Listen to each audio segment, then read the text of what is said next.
নিজের আকল ব্যবহার করে বলুন তো। হ্যাঁ, বুদ্ধি। আকল মানে বুদ্ধি। আরবিতে আকালা মানে কোনো কিছুকে বেঁধে ফেলা, মানে কোনো কিছুকে বেঁধে ফেলা। উটকে বাঁধতে যে দড়ি ব্যবহৃত হতো সেটাকে আকালা বলা হতো। আর তখন আরবদের কাছে তো আজকের মতো অ্যান্টিলক ব্রেক ছিল না উটের জন্য, তাই তারা তাদের মাথায় একটা দড়ি পেঁচিয়ে রাখত। কোথাও যেতে হলে মাথা থেকে দড়িটি নিয়ে সেটাকে দিয়ে উটকে বেঁধে রাখত। এই দড়িকে বলা হতো ইকাল। ইকাল। তো দড়িটি কোথায় ছিল? তাদের মাথায়। এটাকে নিয়ন্ত্রণের জন্য ব্যবহার করা হতো, প্রাণীকে নিয়ন্ত্রণ বা আটকানোর জন্য, প্রাণীকে শৃঙ্খল করার জন্য। এখান থেকে আকল শব্দের উৎপত্তি। এখান থেকে আকল শব্দের উৎপত্তি। কারণ এক, এটা এখানে থাকে, আর দুই, এটা দিয়ে নিজেকে নিয়ন্ত্রণ করা যায়। আপনার বুদ্ধির কারণেই নিজের রাগকে নিয়ন্ত্রণ করতে পারেন, বুদ্ধির কারণেই নিজের নির্বুদ্ধিতা নিয়ন্ত্রণ করতে পারেন, বুদ্ধির কারণে আপনি নিজের জিহ্বা নিয়ন্ত্রণ করতে পারেন, বুদ্ধি দিয়ে আপনি নিজের হাতকে নিয়ন্ত্রণ করেন। তো তাদের কাছে বুদ্ধি মানে হলো নিজের আবেগকে নিয়ন্ত্রণ করার ক্ষমতা বা নিজেকে নিয়ন্ত্রণ করার ক্ষমতা। দেখলেন তারা কি করলো? এই জিনিসটিকে নিয়ে তারা বুদ্ধি শব্দের সাথে মিলিয়ে দিল। এখন আমরা বাংলায় তো এমন করি না, তাই না? এখন শব্দটির কোনো ব্যুৎপত্তি থাকলেও থাকতে পারে, কিন্তু আমরা সেটা দেখতে তো পাই না। কিন্তু কোরআনের শব্দগুলোর মধ্যে এরকম সম্পর্ক সব সময়ই থাকে। এজন্য আমরা হিকমা শব্দের পেছনেও এই সম্পর্ক খোঁজার চেষ্টা করব। হিকমার উৎপত্তি হল হাকামাতুল লিজাম থেকে। ছবিটি বেশ অন্ধকার। আপনারা কখনো ঘোড়ার মুখে মুখমন্দ পরাতে দেখেছেন? মানে একটি দড়ি দিয়ে তাদের মুখকে টেনে ধরা যায়, এভাবে তাদের মুখ নিয়ন্ত্রণ করে। এটাকে বলে হাকামা। আর হাকামা বলতে কারো থুতনিও বোঝায়। এই যে নিচের চোয়াল আর এই থুতনি, এটাকে আসলে বলা হয় হাকামা। কোনো ঘোড়া বা ভেড়া বা মানুষের থুতনি হতে পারে, এগুলোকে হাকামা বলে। এখন এটা এত গুরুত্বপূর্ণ কেন? এই অংশটি কিন্তু আমাদের চেহারাকে ধারণ করে রাখে, ঠিক আছে? আপনার চেহারাকে এই অংশটি ধরে রাখে। তো এজন্যই ধরুন কারো থুতনিতে ব্যথা পেল বা ভয়ানক কিছু হলো সড়ক দুর্ঘটনায়, এরপর মুখের নিচে চোয়াল থুতনিতে আঘাত পেল, তখন পুরো চেহারা যেন ভেঙে পড়ে। মূলত এটা পুরো চেহারাকে ধারণ করে একে সুরক্ষিত রাখছে। এখন ঘোড়ার যে লাগামটি আপনি ধরে রেখেছেন, যেটা দিয়ে ঘোড়াকে ধরে আছেন, নিয়ন্ত্রণ করছেন, ঠিক এভাবেই আপনার চোয়াল আপনার চেহারা ধরে আছে, সবকিছু অক্ষত রাখছে এটা, ঠিক আছে? চেহারার সূক্ষ্ম পেশিগুলোকে ভেঙে পড়তে দিচ্ছে না। এখান থেকে হাকামায়ের ধারণার উৎপত্তি। المنع من التفكك والتسيب سواء كانت مادية أو معنوية أو كلاما. দেখুন, এখানে আরবি লিখেছি আমি আপনাদেরকে লজ্জা দিতে, যে আমি আরবি পারি এটা বোঝাতে দিয়েছি এখানে। আসলে না, আমি নিজের জন্যই দিয়েছি। অনুবাদ দিতে খুবই অলস লাগছিল, তাই দিইনি। এখানেই অনুবাদ করে বলছি। এর অর্থ কি আপনাদেরকে জানাচ্ছি। হাকাম মানে ধরুন যখন আপনি কোনো কিছুকে ভেঙে পড়া হতে বাঁচিয়ে রাখেন, যখন আপনি কোনো কিছুকে ভেঙে পড়তে দেন না, ঠিক আছে? সেটা শারীরিকভাবে ভেঙে পড়তে পারে, আবার মানসিকভাবেও ভেঙে পড়তে পারে।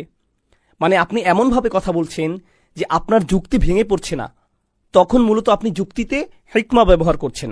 আপনার রচনায় যখন সবগুলো যুক্তি একে অপরের সাথে সুন্দরভাবে সম্পর্কযুক্ত থাকে, আপনার থিসিস যদি শক্তপোক্ত হয়, আপনার কথায় যখন হাকামা বা হিকমা থাকে, যেমন কোনো আইনজীবী ধরুন মামলা জেতার চেষ্টা করছে, শক্তপোক্ত করে সাজিয়েছে মামলা, ভেঙে পড়ছে না, এসবই হলো হাকামের উদাহরণ।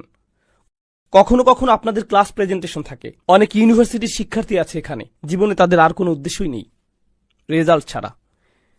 তো যখন আপনাদের ক্লাস প্রেজেন্টেশন থাকে, ধরুন আপনি প্রেজেন্টেশনের মধ্যেই সব ভুলে গেলেন, সাথে আপনার ল্যাপটপও নষ্ট হয়ে গেল,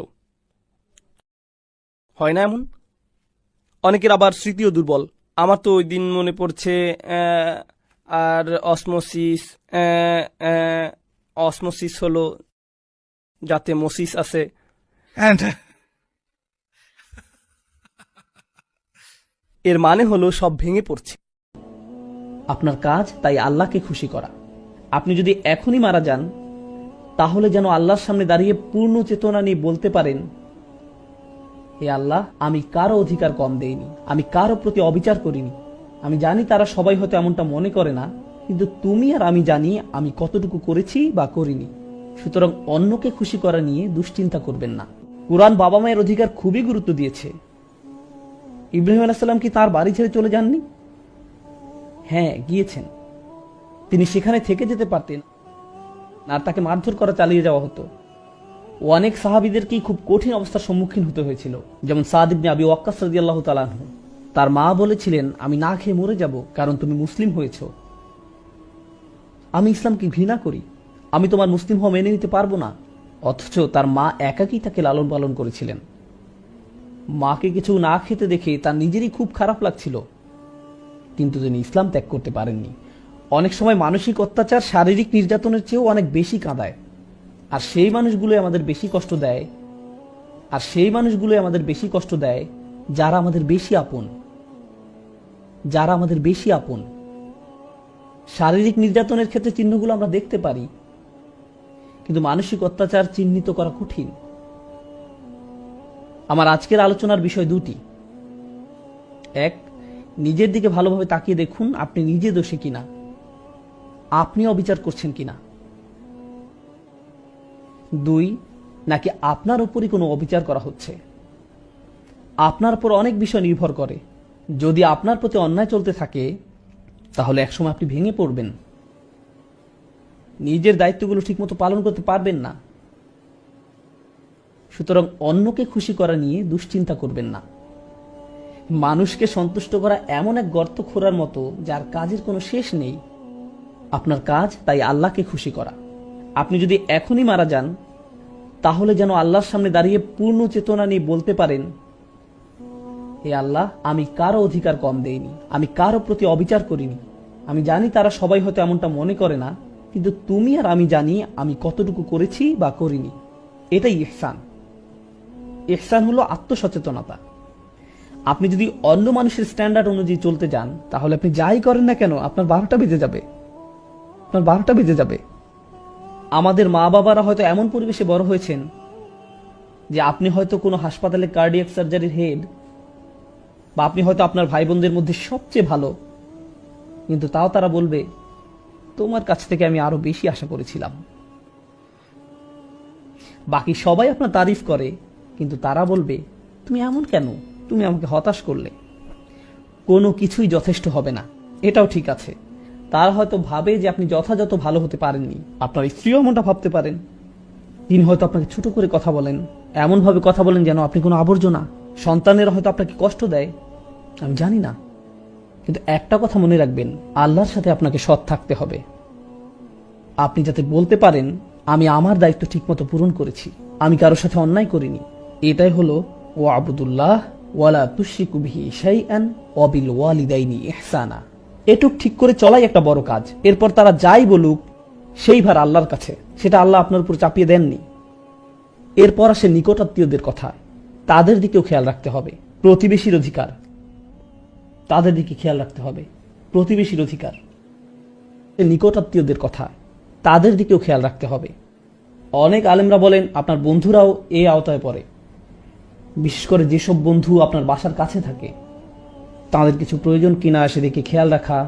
আপনি যত বেশি অন্য মানুষের দিকে খেয়াল রাখবেন, আল্লাহ তত বেশি আপনার যত্ন নেবেন। এদিক থেকে ভাবলে এটা আসলে নিজের দিকেই খেয়াল রাখা।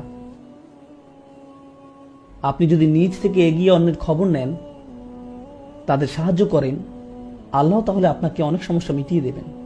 এমনকি যাতায়াতের ক্ষেত্রেও, আপনি হয়তো ট্রেনে, প্লেনে বা বাসে কোথাও যাচ্ছেন, আর আপনার পাশে একজন বসে আছেন, হয়তো কোনো ডাক্তারের অফিস বা এয়ারপোর্টের লবিতে কারোর সাথে বসে আছেন, তাদের প্রতি ইহসান দেখান, সুন্দর ব্যবহার করুন। ইহসানের আয়াতটা আসলেই এত চমৎকার। আপনি যদি হাইওয়েতে যাতায়াত করেন, তাহলে আপনার পাশে চলা গাড়ির চালক আপনার প্রতিবেশীর মতো। তাই যদি তাকে কোনো ইঙ্গিত না দিয়ে হুট করে মোড় ঘুরিয়ে নেন, তাহলে সেটাও আয়াতটির অবমাননা হবে। আপনি তার প্রতি ইহসান করলেন না, তাকে বিচ্ছিন্ন করে দিলেন। যেমন কেউ গাড়ি পার্ক করতে যাচ্ছে আর আপনি মাঝখান দিয়ে, কারণ আপনার হয়তো জুমার নামাজ ধরতে হবে, কিন্তু এতে করে আপনি আপনার প্রতিবেশীর প্রতি ইহসান নষ্ট করলেন। ইহসান হলো তার প্রতি দয়া দেখানো, ভালো ব্যবহার করা। তো এই ভালো ব্যবহার দেখানোটা পরিবারের মধ্য থেকে শুরু হয়ে বাইরের দিকে বিস্তার করবে। এই আয়াতের ব্যাপারে এটা বলে আমি শেষ করতে চাই, প্রথমত আল্লাহর সাথে ন্যূনতম একটা সম্পর্ক ধরে রাখা, এরপর আসে আপনার মা বাবা, তারপর নিকট আত্মীয় আর প্রতিবেশীদের অধিকার। এটা আসলে কি বোঝায়? আপনার হৃদয়ের সাথে যেই সম্পর্কটা সবচেয়ে বেশি জড়িত সেটার গুরুত্ব সবার আগে, এরপর বাকি মানব সম্পর্কগুলো, যার মধ্যে প্রথমে আসে আপনার মা বাবা, তারপর নিকট আত্মীয়, স্ত্রী সন্তান, এরা সবাই এর অন্তর্ভুক্ত। এরপর এটা বাইরের দিকে আরো বিস্তৃত হবে। কিন্তু দুর্ভাগ্যজনকভাবে এর উল্টোটাও দেখা যায়। সমাজে আপনি কাউকে দেখতে পান যিনি অনেক ভালো, অন্যদের সাথে ভালো আচরণ করেন, সালাম বিনিময় করেন, খুবই ভালো লোক, কিন্তু যখন তিনি বাসার দরজা লাগান তারপর তিনি ফেরাউনের মতো হয়ে যান। আপনি তাকে চিনতেই পারবেন না। ওনার কি হলো? তার কণ্ঠ বদলে যায়, মেজাজ নষ্ট হয়ে যায়, মনে হয় তিনি যেন অন্য কেউ। আল্লাহ আমাদের এই সম্পর্কের সিরিয়ালটা দিলেন, কারণ বাইরের সবার সাথে ভালো ব্যবহার করে কোনো লাভ নেই যদি আপনি মা বাবার সাথে ভালো ব্যবহার না করেন, কিংবা আপনার স্ত্রী বা সন্তানদের সাথে ভালো ব্যবহার না করেন। প্রথমে যদি এটাই না করতে পারেন, তাহলে বাইরে যা দেখান তার পুরোটাই আপনার মিথ্যা, এর কোনো মূল্য থাকবে না। এজন্য এই আয়াতটা নিয়ে বাস্তবতার প্রেক্ষিতে কথা বলতে চেয়েছিলাম। আমি বুঝি যে পুরুষরা অনেক চাপের মধ্যে থাকেন, কিন্তু যদি আপনার দায়িত্বগুলো ভালোভাবে পালন করে যেতে চান, তাহলে অবশ্যই আপনার নিজের প্রাথমিক অধিকারগুলো নিশ্চিত করতে হবে, কারণ এটা একজন মানুষের চাহিদাও বটে। যেমন যদি আপনার সন্তান আপনাকে সম্মান না করে, ন্যূনতম সম্মানটাও না দেখায়, আপনাকে সালামও না দেয়, এটা আপনার ভিতরে চিবিয়ে খাবে। আপনি কষ্ট পাবেন, আপনি বুঝতে পারবেন না এটা আপনার অন্যান্য কাজে, অন্যদের সাথে কিভাবে কথা বলছেন তাতেও প্রভাব ফেলছে, মানসিক এবং আধ্যাত্মিকভাবে প্রভাবিত করবে।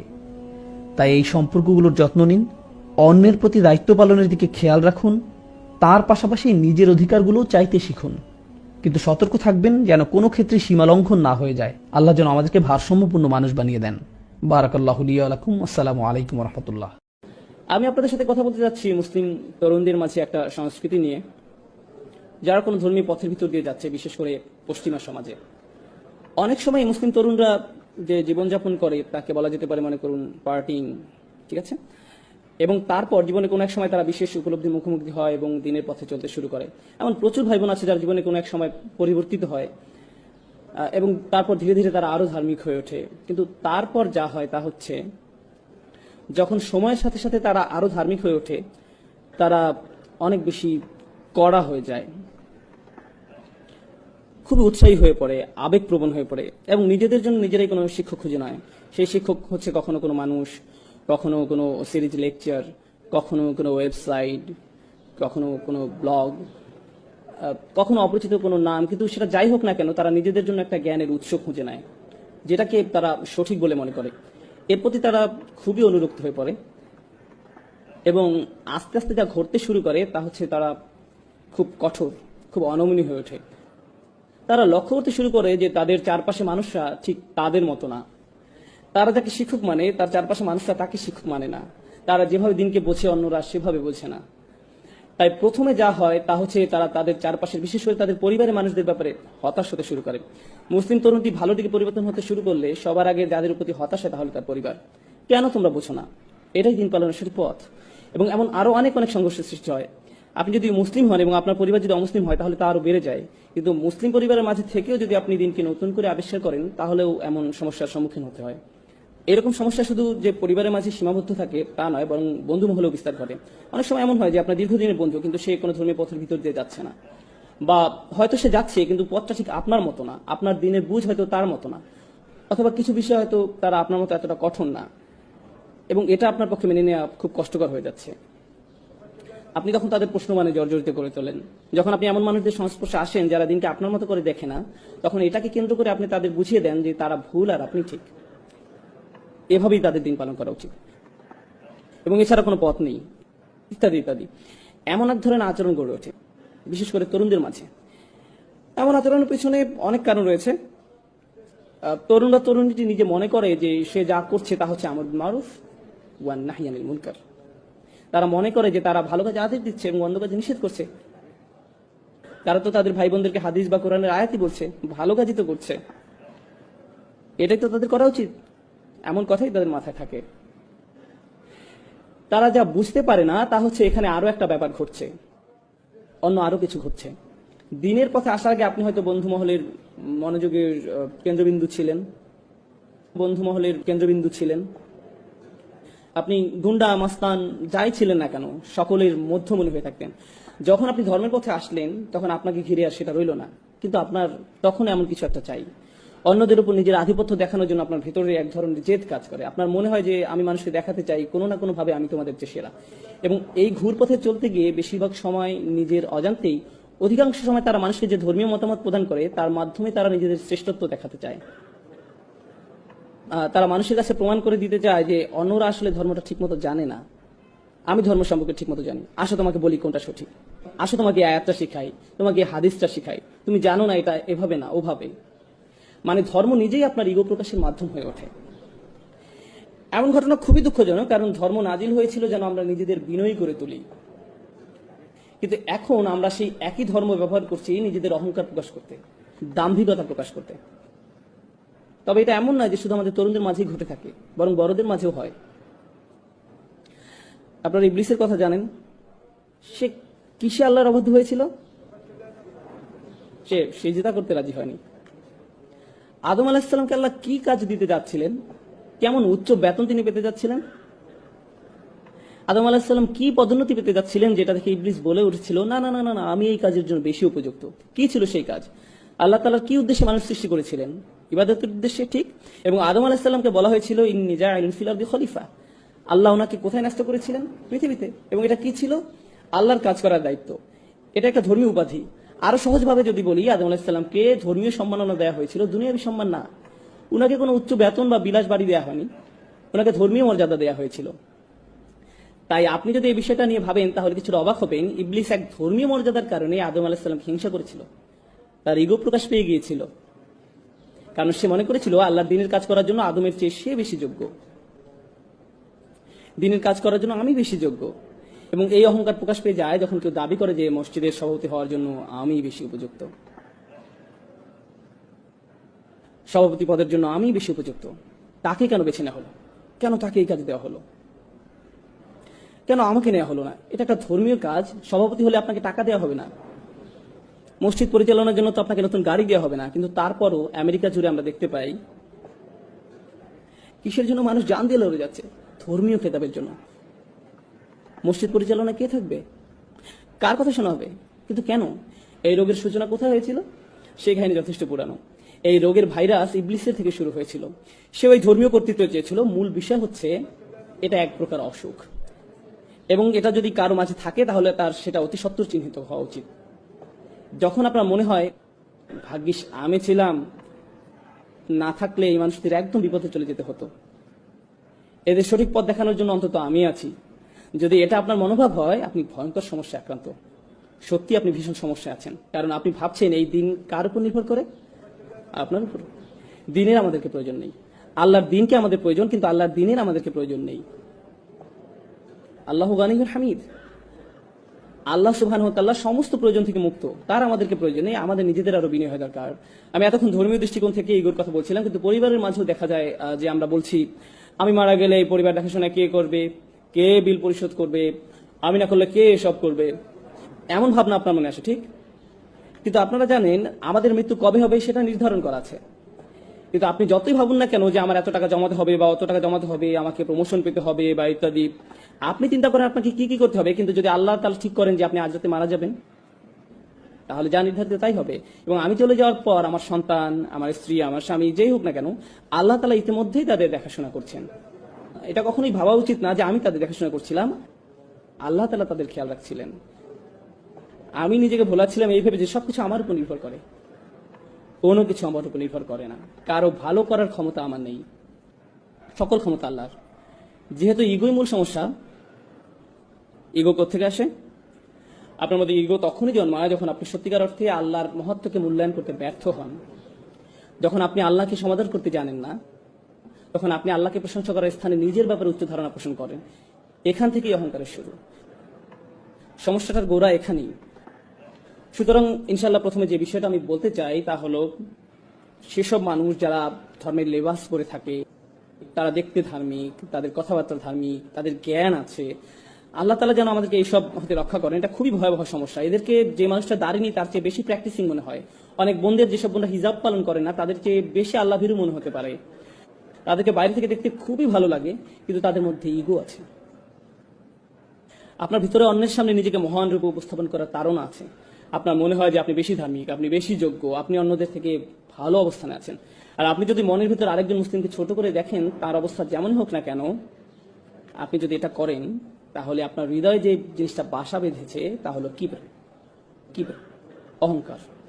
আর আমরা রাসূল সাল্লাল্লাহু আলাইহি ওয়াসাল্লামের উপদেশ থেকে জানতে পারি যে যাদের হৃদয়ে সরিষার দানার সমান, অর্থাৎ বলতে গেলে কিছুই না, এমন অনুপরিমাণ অহংকার থাকে, তাদের জন্য জান্নাতের দরজা খোলা নেই। অনুপরিমাণ অহংকার থাকে, জান্নাতের দরজা তার জন্য খোলা নয়। তাই আমি যেটা বলতে চাচ্ছি তা হলো, ধরুন একজন মুসলিম খারাপ কাজ করে, হয়তো সে মদ পান করে বা অন্য যে কোনো ধরনের খারাপ কাজ করে, তার খারাপ কাজগুলো বাহ্যিক, চোখে দেখা যায়, কিন্তু আপনার খারাপ কাজটা কোথায় ঘটছে? অন্তরের মধ্যে। বাইরে থেকে আপনাকে দেখতে ভালোই লাগে, মনে হয় যে আপনি ঠিকঠাকই আছেন। নিঃসন্দেহে সেই লোকটা খারাপ কাজগুলোর কারণে শাস্তিযোগ্য, কিন্তু আপনার অহংকারটাও কি শাস্তিযোগ্য নয়? আর যদিও কেউ তার কাজগুলোকে উপেক্ষা করছে না, কিন্তু যদি তুলনা করা হয়, তাহলে আপনার আর তার মধ্যে কার সমস্যা দূর করা বেশি কঠিন? এদিকটা ভেবে দেখুন তো। অহংকার দূর করাটা বেশি কঠিন। কেন? কারণ আপনি একে দেখতেও পান না। সেই মানুষটার মদ পান তো সবাই দেখতে পায়, এ নিয়ে তার সাথে কথা বলা যাবে, কিন্তু আপনার অন্তরের এই ব্যাপারটা সমাধান করা অনেক বেশি কষ্টের। কারণ এটার অবস্থান হৃদয়ের গভীরে, যার একমাত্র ব্যক্তি আপনি অনুধাবন করতে পারেন। অন্য কেউ আপনাকে এটা বলতে পারবে না। যদি এটা থাকে তাহলে আপনার ভেতরে আছে। আর আমি যখন আপনাদের এই ব্যাপারগুলো বলছি, এই সময় আপনার মনে হতে পারে এই মুহূর্তে আমার অহংকারে একজনের কথা মনে পড়ছে, যার এই কথাগুলো শোনা উচিত। অন্য কারো ব্যাপারে চিন্তা করবেন না, তাহলে স্বয়ং আপনার মধ্যেই অহংকারের চিহ্ন আছে। কার কথা আপনার মনে আসা উচিত? আপনার নিজের কথা। ধর্মের নসিহতগুলো সর্বপ্রথম নিজের জন্য প্রযোজ্য, অন্যের জন্য নয়। সর্বপ্রথম কার জন্য প্রযোজ্য? নিজের জন্য। আমরা এতই অন্ধ হয়ে গেছি যে আমরা ভাবি কোরআনের আয়াতগুলো, রাসূল সাল্লাল্লাহু আলাইহি ওয়াসাল্লামের হাদিস বা উপদেশগুলো সব অন্যদের জন্য, নিজের জন্য না। কোনো কিছু শোনার সাথে সাথে অন্যকে বলার জন্য আপনি পেরেশান হয়ে যান। সেগুলো প্রথমে কার মানার কথা ছিল? কার সেগুলো প্রথমে অনুসরণ করার দরকার ছিল? আপনার নিজের। এই ব্যাপারটা আমাদের অবশ্যই মনে রাখতে হবে। আল্লাহর দ্বীনের ক্ষেত্রে আমরা অনেক বেশি স্বার্থপর, আমরা আত্মকেন্দ্রিক, আমরা ধান্দাবাজ হয়ে পড়ি। এই ব্যাপারটা আমাদের অবশ্যই মনে রাখতে হবে। যখন একজন স্বামী স্ত্রীর দায়িত্ব কর্তব্য সম্পর্কে কোনো হাদিস শোনে, তখন সে কি করে? সে তার স্ত্রীকে যেয়ে বলে, এই জানো আজ কি শুনেছি, মনে রেখো।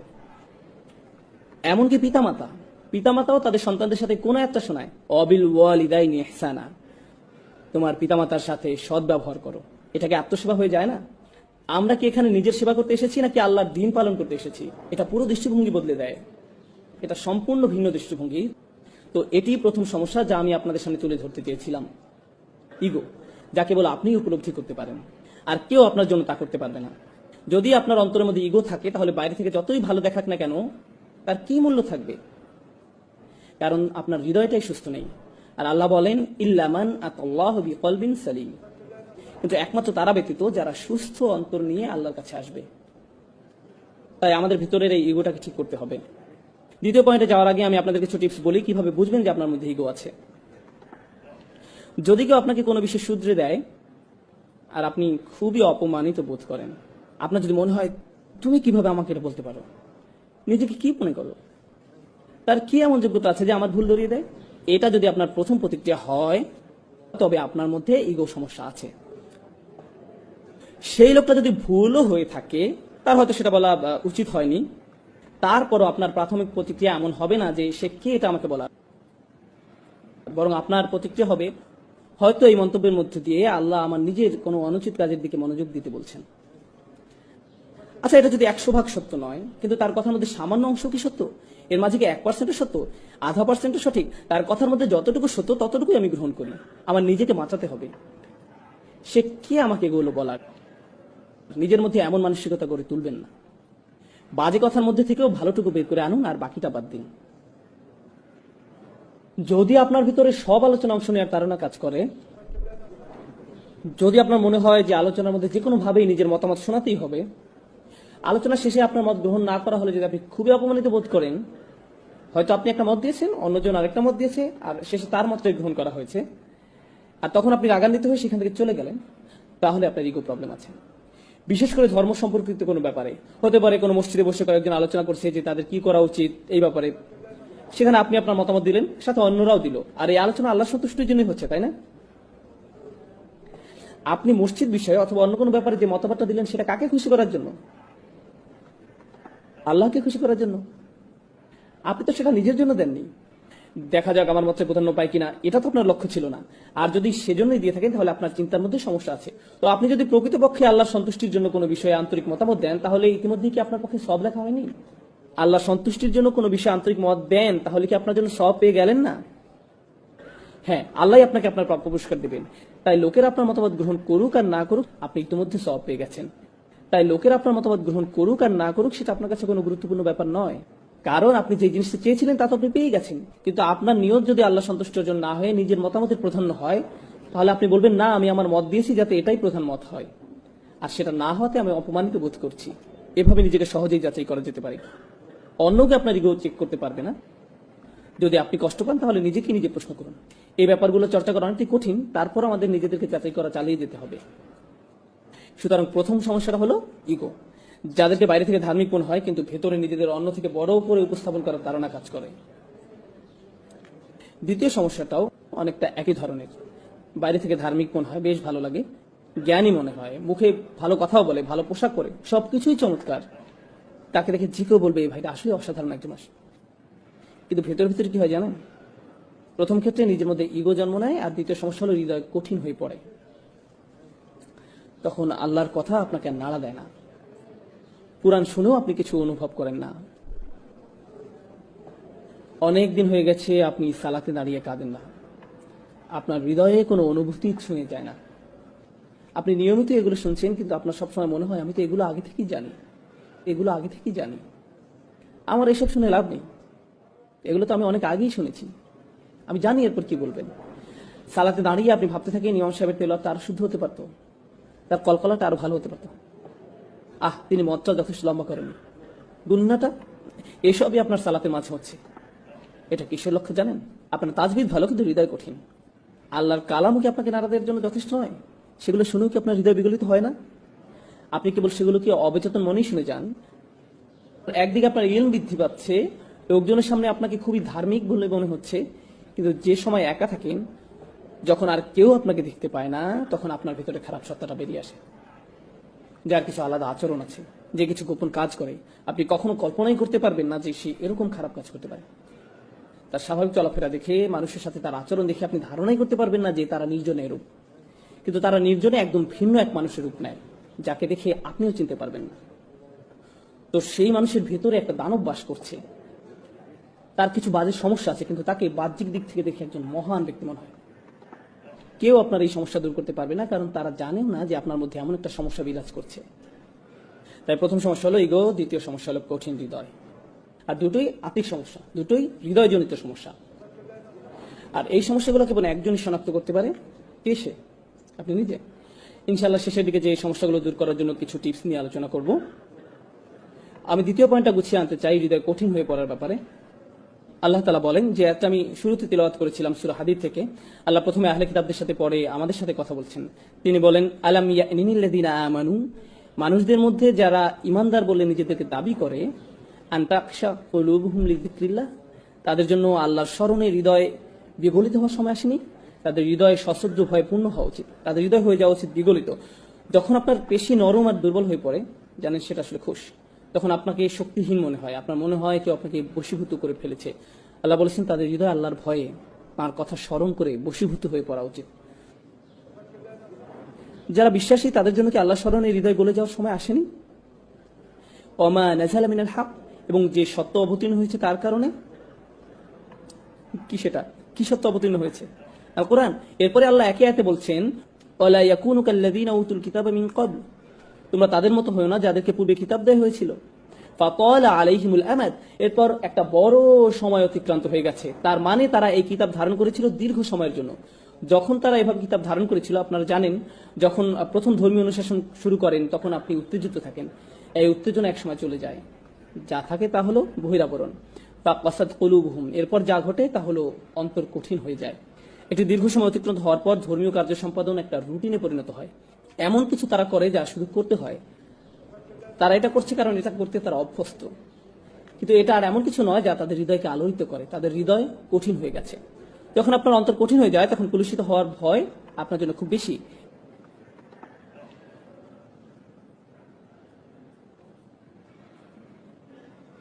এজন্য আয়াতে বলা হয়েছে ওয়াকাসিরুম মিনহুম ফাসিকুন, তাদের অধিকাংশই পাপাচারী, তাদের বড় একটা সংখ্যা হলো খারাপ। আয়াতটি শেষ হয়েছে আহলে কিতাবদের দিয়ে, কিন্তু কি দিয়ে শুরু হয়েছিল? আলাম ইয়ানিল্লাযীনা আমানু। আলোচনাটি আসলে তাদের নিয়ে যারা বিশ্বাস স্থাপন করেছে আর কিভাবে তাদের অন্তর কঠিন হয়ে গেছে। আর এটা যদি আপনার ভিতরে অনুভব করতে পারেন, কেউ আপনাকে বলে দিতে পারবে না, এটা কেউ আপনাকে বলে দিতে পারবে না। আমি আবার বলছি, আপনার জন্য এটা অনুমান করতে পারবে না। একমাত্র যে এটা ধরতে পারবে সে ব্যক্তি হলো আপনি নিজে, অন্য কেউ নয়। আপনি আল্লাহর সামনে কতটুকু বিনয়ী, আপনি অন্যদের সামনে কতটুকু বিনয়ী, এই বিষয়টা আপনাকে বলে দিতে পারবো না, আমি আপনাকে বলে দিতে পারবো না, একমাত্র আপনিই বলতে পারবেন। আপনি যদি কখনো হতাশা ভোগেন, আপনি বুঝতে পারবেন যে আপনার অন্তর আসলে কঠিন হয়ে গেছে, আর আপনি নিজে এই সমস্যাটা আপনার মধ্যে বাড়তে দিয়েছেন।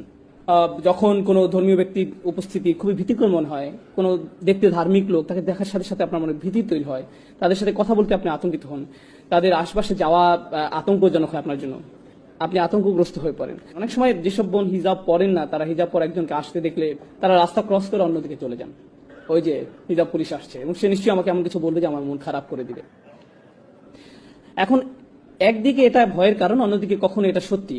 কিছু মানুষ রয়েছে যারা অন্যদের নিচু চোখে দেখে, তারা অন্যদের প্রতি মারাত্মক অধ্যত আচরণ করে। এখন আপনি আমাকে বলুন, কিছুদিন আগেও না আপনি পার্টি মাতিয়ে রাখতেন? যারা আপনার সাথে এভাবে কথা বলে তাদের আপনি কিভাবে জবাব দেন? আপনি কি ভুলে গেছেন যে আপনি কোথা থেকে এসেছেন, আল্লাহ আপনাকে কোথায় নিয়ে এসেছে? কারণ মানুষ ভুলে যায় যে তারা কি ছিল আর আল্লাহ তাদের কোথায় এনেছেন। তারপর কয়েক বছর অতিক্রান্ত হওয়ার পর যখন তারা ভালো হয়ে যায়, তখন এমন কাউকে দেখলে তারা বলে আস্তাগফিরুল্লাহ, সে এমন কিভাবে হলো? আপনি কোথায় ছিলেন? এই লোককে দেখে তো আপনার শিক্ষা নেওয়া উচিত, আপনি তো ঠিক তার মতোই ছিলেন। আল্লাহর যে রহমত আপনার উপর বর্ষিত হয়েছে তা আপনার স্মরণ করা উচিত। কুনতুম আলা শাফা হুফরাতিম মিনান নার, আপনি দোজখের একেবারে প্রান্তে ছিলেন, ফাআনকাযাকুম মিনহা, তিনি আপনাকে রক্ষা করেছেন। আর সেই আয়াতে আল্লাহ বলছেন ফাআল্লাফা বাইনা কুলুবিকুম, তিনি তোমাদের অন্তরে ভালোবাসা সৃষ্টি করেছেন। আপনারা আপনাদের অন্তরসমূহের মাঝে যদি ভালোবাসা পেতে যান, তাহলে আপনাকে মনে রাখতে হবে যে আপনি নিজেও একদিন এই পথে ছিলেন এবং আপনাকে সেখান থেকে রক্ষা করা হয়েছে। আপনাকে এজন্য রক্ষা করা হয়নি যে আপনি খুব স্মার্ট মানুষ, আপনি রক্ষা পাওয়ার যোগ্য। এটা আপনার প্রতি কার অনুগ্রহ ছিল? এটা আপনার প্রতি আল্লাহর অনুগ্রহ ছিল। কোন সাহসে আপনি অন্যদের দিকে কিভাবে তাকান, কিভাবে এমন মন্তব্য করেন? এই দাম্ভিকতা জঘন্য ব্যাপার, এটা আপনার সকল ভালো কাজ ধ্বংস করে দিবে, সব ভালো কাজ ধুয়ে মুছে দিবে। অধিকাংশ ক্ষেত্রেই আমাদের যুবকরা যারা তীব্র বিতর্কে লিপ্ত হয়, যে কোনো বিষয় নিয়ে হতে পারে ধর্মতত্ত্বের বিষয়, হতে পারে ফিকের বিষয়, হতে পারে একটা সংগঠনের পদ নিয়ে, যে কোনো ব্যাপার নিয়ে হোক না কেন, আপনার জানেন বিতর্কের মূল কারণ কি? ইগো। আসলে এটা আত্ম অহংকারের কারণে হয়ে থাকে।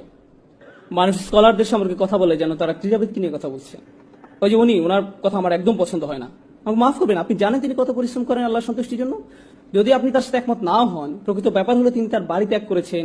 তিনি যদি স্কলার না হন না কেন, তিনি বিশ্বের এক প্রান্ত থেকে আরেক প্রান্তে ভ্রমণ করেছেন শুধু জ্ঞান অর্জনের জন্য, রাতের পর রাত ব্যয় করেছেন প্রার্থনা করে, মুখস্থ করে, অধ্যয়ন করে। আর আপনি তার সম্বন্ধে এমন কি বা জানেন? তিনি কি বলছেন আমি পছন্দ করি না, আমার মনে হয় তিনি বিপদগামী। কোন সাহসে আপনি এটা বলেন? আপনি কি করেছেন? কিসে আপনার এমন অবস্থান নিয়ে যায় যে আপনি তার সম্বন্ধে এমন মন্তব্য করেন?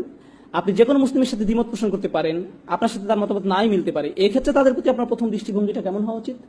আপনার কি এমন রায় দেওয়া উচিত যে তারা জাহান্নামের পথে?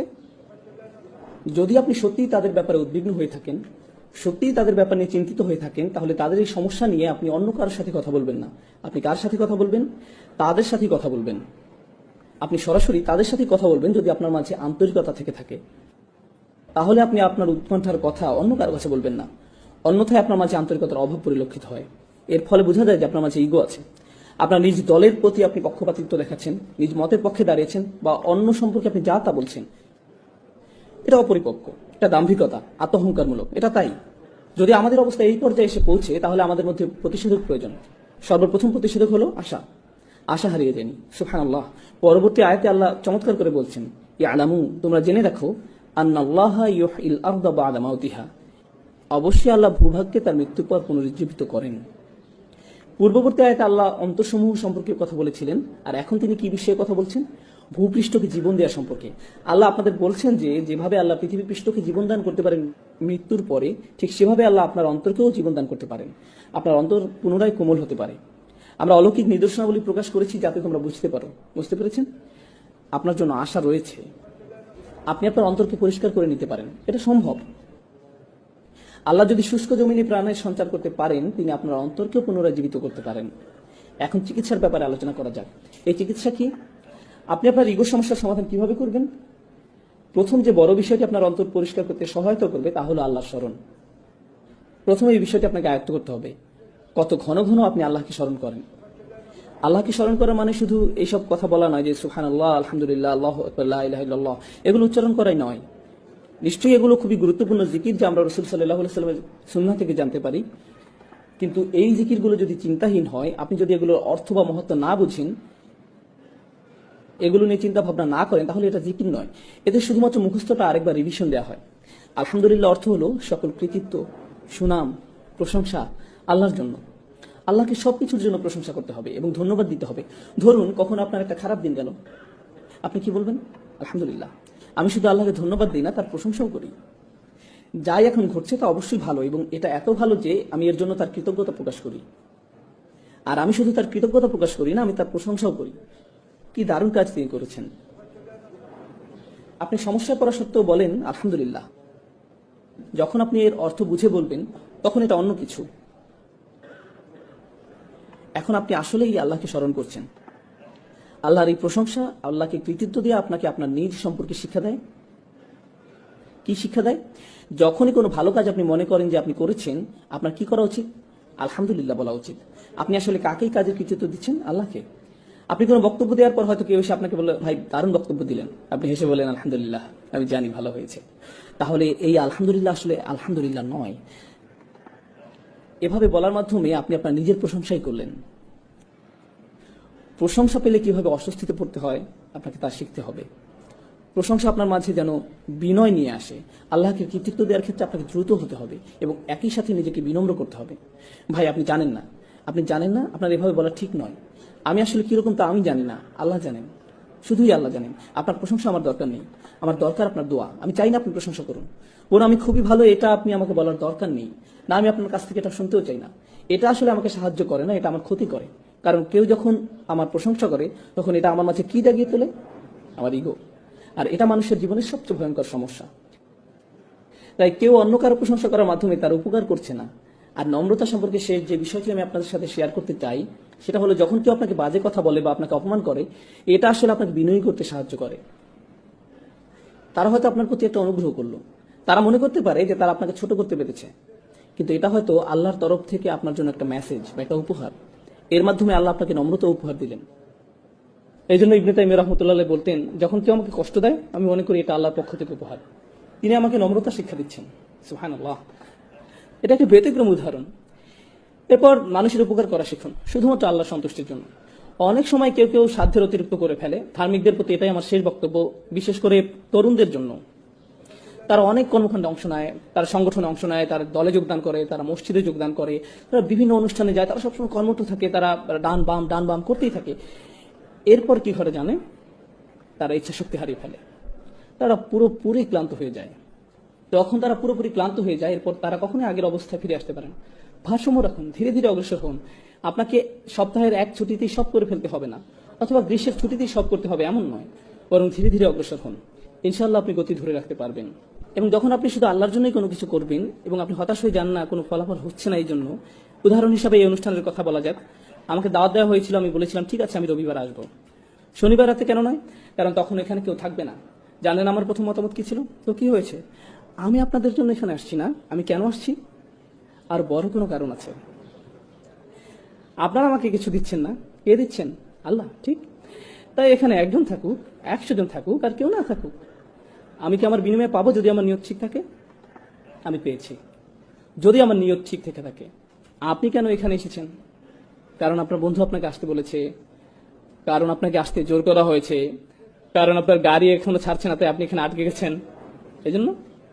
তাহলে আপনি কিছু অর্জন করতে পারলেন না। কিন্তু আপনার যদি এখানে আসার কারণ থাকে এরকম যে আজ রাতে আমি আল্লাহকে স্মরণ করব, আমি আল্লাহর আরো নিকটবর্তী হব, এমনকি যখন কিছু হচ্ছে না আপনি সেটার অপেক্ষায় আছেন, এই অপেক্ষার সময়টাও আপনার পক্ষে পূর্ণ লেখা হচ্ছে।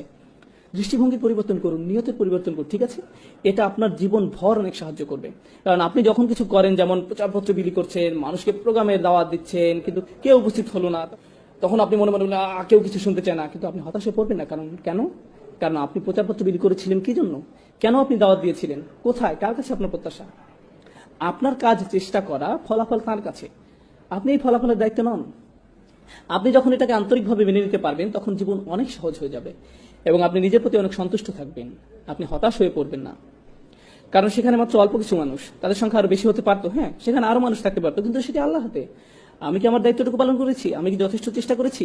নিজেকে শুধু এটাই জিজ্ঞাসা করার আছে, এবং আমার চেষ্টা কি সত্যি আল্লাহর জন্য ছিল কিনা, নিজেকে শুধু এই প্রশ্নটি করার আছে। আমি এসব আলোচনা আনছি কারণ নিয়তে এমন কিছু নয় যে আপনি জীবনে একবার মাত্র করেন। জীবনে একবার আপনি ইচ্ছা পোষণ করেছিলেন যে আপনি আল্লাহর রাস্তায় কাজ করবেন এবং একজন ভালো মুসলিম হবেন। আপনি সেই ইচ্ছা পোষণ করেছিলেন, কিন্তু সেই ইচ্ছাতে মরিচা পড়তে পারে। ফলে আপনাকে বারবার নিয়ত ঠিক করতে হবে, আপনাকে বারবার নিয়ত ঠিক করতে হবে। আপনি জানেন, সবাই ভাবছে আপনার ইচ্ছা অনেক শক্তিশালী, কারণ তারা শুধু আপনার বাইরেটা দেখছে। তারা কি দেখে না? ভেতরেরটা। এবং যেহেতু তারা শুধু বাইরেরটা দেখে, তারা আপনাকে বলবেন আপনি খুবই ভালো একজন মানুষ, এবং আপনি তাদের বিশ্বাসও করা শুরু করবেন, যার ফলে আপনার সমস্যা থেকে আপনার জন্য আরো ভয়াবহ করে তুলছেন। প্রথম প্রতিকার হচ্ছে আল্লাহকে স্মরণ করা। দ্বিতীয় প্রতিকার হচ্ছে উত্তম সঙ্গী খোঁজা, এমন সহচর খোঁজা যারা আপনার চেয়ে উত্তম। তৃতীয় প্রতিকার হচ্ছে গুরুত্বপূর্ণ প্রতিকার, নিজের মুখ বন্ধ রাখতে শেখা। নিজের মুখ বন্ধ রাখতে শেখা। যদি আপনি খুব খারাপ কিছু দেখেন, তাহলে একজন মুসলিমকে উপদেশ দেওয়ার নমনীয় পন্থা খুঁজে বের করুন। এভাবে ভাবুন, আমি তাদের যে কথাগুলো বলতে যাচ্ছি সেগুলো কি তাদের ধর্মের প্রতি আরো বিমুখ করে দিবে? অথবা আমার সৌহার্দ্যপূর্ণ নমনীয় পন্থা খুঁজে বের করা উচিত, যা তাদেরকে ধীরে ধীরে ইসলামের মূল বিষয়ের সাথে আপোষ না করে দিনের পথে নিয়ে আসবে। হয়তো তাদের বন্ধুদের পরিবর্তনের মাধ্যমে, দৃশ্যপটের পরিবর্তনের মাধ্যমে, যদি তারা সামান্য একটু উপদেশ শুনতে পায়। আপনি প্রথমেই তাদের আচরণ পরিবর্তন করতে চান না। আপনি প্রথমে কি পরিবর্তন করতে চান? তাদের অন্তর। যখন তাদের অন্তর পরিবর্তন হবে, তখন ব্যবহার আপনা আপনি পরিবর্তিত হবে। বেশিরভাগ সময় আমরা মানুষের কিসের পিছে ছুটি? আমরা তাদের ব্যবহারের পিছনে ছুটি। আপনি মানুষের ব্যবহার পরিবর্তন করতে পারবেন না, আপনি তাদের শুধু স্মরণ করে দিতে পারবেন এবং আশা করতে পারেন আল্লাহ তাদের অন্তরটা পরিবর্তন করে দিন। আপনার দায়িত্ব স্মরণ করে দেয়া। ফাদাক্কে, আল্লাহ রসুল মানুষদেরকে আল্লাহর সাথে শিরক করতে দেখেছেন, কুফরি করতে দেখেছেন, এবং আল্লাহ বছরের পর বছর তাকে বলেছেন ফাদাক্কির ইন্না ফাতিদ যিকরা, ফাদাক্কির ইন্না ফাতিদ যিকরা, স্মরণ করিয়ে দাও, স্মরণে উপকারিতা আছে। মহানবী সাল্লাল্লাহু আলাইহি সাল্লাম এই একই ধরনের খুব খারাপ মানুষদের কাছে 10 বছর দাওয়াত দিয়েছেন, এবং আল্লাহ বলে গেছেন স্মরণ করিয়ে দাও, এতে কাজ হবে, স্মরণ করিয়ে দাও, এতে উপকার আছে।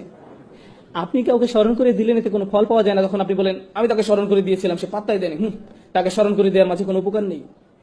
নবী সাল্লাল্লাহু আলাইহি সাল্লামের জীবনে দেখুন তিনি কি পরিমাণ স্মরণ করে দিতেন, এবং আল্লাহ বলে যেতেন আপনি হয়তো উপকারিতা দেখতে পাচ্ছেন না, কিন্তু সেখানে উপকারিতা আছে। হ্যাঁ, উপকারিতা আছে। এবং আন্তরিকভাবে মনে করিয়ে দেওয়া থেকে উপকারিতা প্রথম কে পাবে? সেই ব্যক্তি যে স্মরণ করিয়ে দেয়।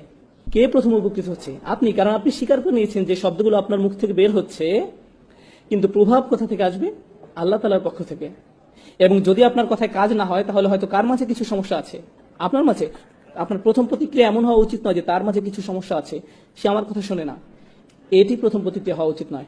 আপনি জানেন নবী সাল্লাল্লাহু আলাইহি সাল্লাম যখন মানুষকে উপদেশ দিতেন, দাওয়াত দিতেন, এবং তারা ওনার কথা শুনতো না, তখন ওনার মনে চিন্তা উকি দিত হয়তো আমি আমার দায়িত্ব ঠিকভাবে পালন করতে পারছি না, হয়তো আমি এই কথাগুলো আরো ভালোভাবে বলতে পারতাম। এবং তখন আল্লাহ তাআলা তাকে মনে করে দিতেন না না না, আপনি আপনার দায়িত্ব ঠিকভাবে পালন করেছেন, আপনার যা করার কথা আপনি তাই করেছেন, আপনি শুধু সতর্ক করে যান, আপনি শুধু সতর্ক করে যান, ফলাফল নিয়ে দুশ্চিন্তা করবেন না, আপনার যা করার কথা শুধু তা করে যান।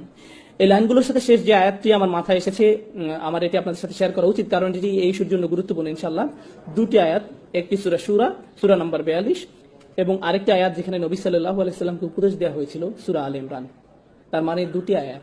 সূরা শুরা, ওয়ামা তাফারাকু ইল্লা মিন বাদি মা জাআহুমুল ইলম বাগয়াম বাইনাহুম, তাদের কাছে জ্ঞান আসার পরই তারা পারস্পরিক বিভেদের কারণে মতভেদ করেছে। যতক্ষণ তাদের কাছে জ্ঞান আসেনি, ততক্ষণ তারা নিজেদের মাঝে মতভেদ করেনি। তার মানে কারা এখন মতপার্থক্য করছে? জ্ঞানী মানুষেরা।